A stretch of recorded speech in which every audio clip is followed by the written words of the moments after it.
আসসালামু আলাইকুম। আমি ইঞ্জিনিয়ার মোহাম্মদ রুবেল হোসাইন। আজকে যে ভিডিওটা আপনাদের মাঝে শেয়ার করেছি সেটা আপনার স্বপ্নের বাড়ির জন্য খুব গুরুত্বপূর্ণ একটা ভিডিও। সম্পূর্ণ ভিডিও দেখুন, তাহলে অনেক কিছু শিখতে পারবেন। ছাদ ঢালাইয়ের আগে অবশ্যই শাটারিং এর প্রত্যেকটা বাঁশ ধরে ধরে আপনাকে চেক করতে হবে। দেখেন, আমি যে বাঁশটা এখন ধরেছি সে বাঁশটা নড়াচড়া করছে। এরকম যদি কোনো বাঁশ নড়াচড়া করে সেটাকে অবশ্যই টাইট করতে হবে। তা না হলে ছাদ ঢালাইয়ের সময় উপরে যখন মশলা পড়বে তখন এই জায়গাটা ডাউন হয়ে যাবে, ছাদের সারফেসটা নদীর ঢেউয়ের মতন হবে। আর বেশ কিছু বাস যদি একই জায়গায় নড়াচড়া করে তাহলে বড় ধরনের একটা দুর্ঘটনা ঘটার সম্ভাবনা থেকে যায়। অনেক সময় দেখা যায় যে একটা ছাদ ঢালাইয়ের সময় ফেল করেছে।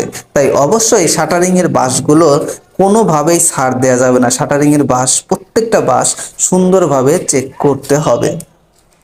আমি একটু আগে ছাদের লেভেল চেক দিয়েছি, তাই আমি ছাদের নিচে শাটারিং এর বাঁশগুলো এখন চেক দেব, কারণ আমার আগামীকাল ছাদ ঢালাই। তাই অবশ্যই আমাকে এইটা চেক দিতে হবে। এবং দেখেন, শাটারিং এর বিভিন্ন জায়গায় ফুটা বা ছিদ্র আছে, এটাকে অবশ্যই বন্ধ করতে হবে। তা না হলে ঢালাইয়ের তরল পদার্থ বের হয়ে যাবে এবং ঢালাইয়ের সারফেসটা মৌচাকের মতন হবে ওই জায়গাটা, যেটাকে আমরা বলে থাকি হানিকম, যা একটা বিল্ডিং এর জন্য খুব ইফেক্ট ফেলে। আমার মিস্ত্রির দ্বারা আমি প্রত্যেকটা বাঁশ চেক দিচ্ছি এবং যে বাঁশগুলো নড়াচড়া করছে সেটাকে আমি টাইট করছি। আর আপনাকে অবশ্যই একটা বিষয় খেয়াল করতে হবে যে একটা ডাসা থেকে যখন ডাসা মারবে অবশ্যই আপনারা খেয়াল করবেন একটা ডাসা থেকে আরেকটা ডাসার দূরত্ব 22 ইঞ্চি যেন হয়। 22 ইঞ্চির বড়দর 24 ইঞ্চির অধিক যেন কোনো ডাসা একটা ডাসা থেকে আরেকটা ডাসার দূরত্ব না হয়। এবং ছাদের প্রত্যেকটা বাঁশ 90 ডিগ্রি অ্যাঙ্গেলে যেন দাঁড়িয়ে থাকে। কারণ আপনি কি জানেনই তো যে 65 বছর বুড়ার মাথায় যদি 60 কেজি ওজনের একটা বস্তা উঠায় দেন, সে কিন্তু নিয়ে যেতে পারবে না। তাই আপনার শাটারিং এর বাঁশগুলো গোড়ালি বাঁশ এবং মিডল পয়েন্ট নিতে পারেন। বাঁশের আগা দিয়ে কখনোই শাটারিং এর কাজ করা যাবে না।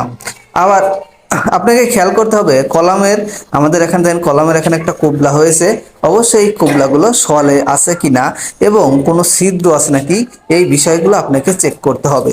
কোনোভাবেই ঢালাইয়ের তরল পদার্থগুলো যেন বের না হয়ে যায়, সেই বিষয়ে আপনাকে খেয়াল করতে হবে। ডাসায় যে আমরা বাঁশগুলো লাগাবো সেই বাঁশ একটা থেকে আরেকটা দূরত্ব যেন 24 ইঞ্চির মধ্যে থাকে। আমাদের নিয়ম 20 থেকে 22 ইঞ্চি, বড়দর 24 ইঞ্চি যেতে পারবে।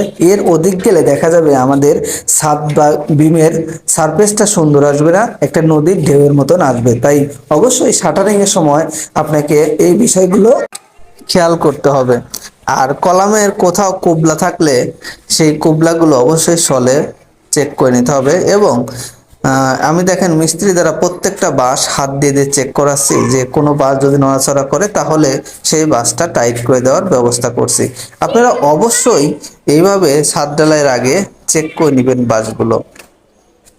যদি আপনার বাঁকা বাঁশ লাগান, 45 ডিগ্রি অ্যাঙ্গেলে বাঁশ লাগান, তাহলে সেই বাঁশটা কিন্তু অকার্য, সে কিন্তু সম্পূর্ণ লোড নিতে পারবে না। তাই অবশ্যই ছাদে আপনাকে 90 ডিগ্রি অ্যাঙ্গেলের বাঁশ লাগালে সবচেয়ে ভালো হবে। এবং এরকম ছিদ্র থাকলে অবশ্যই সেই ছিদ্রগুলো বন্ধ করে দিতে হবে। কোনোভাবেই মশলার তরল পদার্থটা যাতে না বের হয়ে যায়। প্রত্যেকটা বাঁশ, বারবার বলছি, প্রত্যেকটা বাঁশ সুন্দরভাবে আপনাকে চেক করে নিতে হবে ছাদ ঢালাই।